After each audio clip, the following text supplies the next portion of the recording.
வணக்கம் பிள்ளைகளே. 1/2 கிலோ அரிசி பாசுமதி அரிசி பிரியாணி, தலப்பாக்கட்டு பிரியாணி எப்படி செய்யலான்னு பார்க்கலாங்களா? குக்கர் வச்சுட்டேன். எண்ணெய் ஊற்றி பட்டை லவங்கம் கரம் மசாலாலாம் வதங்கிட்டே இருந்தது. வெங்காயம் வதங்கிடுச்சு, நல்லா கோல்டன் ப்ரௌனில் வதங்கிடுச்சு. ஜாரில் வந்து வெங்காயம், சின்ன வெங்காயம், பச்சை மிளகாய் ஒரு 2, காரத்துக்கு புதினா கொத்தமல்லி இது எல்லாத்தையுமே அரைச்சிக்கிட்டேன். எண்ணெய் ஊற்றி எண்ணெய் வதங்கினதையும் வெங்காயம் வதங்கினதையும் பாருங்கள், அரைச்சி வச்ச மசாலாவை போட்டு நல்லா இஞ்சி பூண்டு விழுது போட்டு நல்லா வதக்கணும். இஞ்சி பூண்டு ஸ்மெல் போகணும்.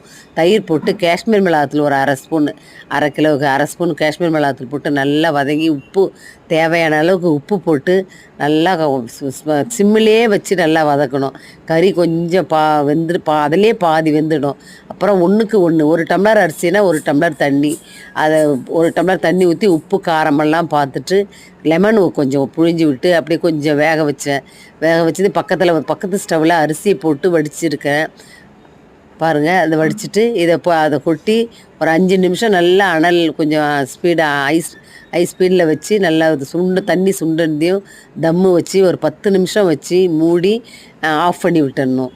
10 நிமிஷத்துக்கு அப்புறம் நம்ம கொஞ்சம் ஒரு 5 நிமிஷம் சென்று திறந்து பார்த்தீங்கன்னா சூப்பரான பிரியாணி பாருங்கள்.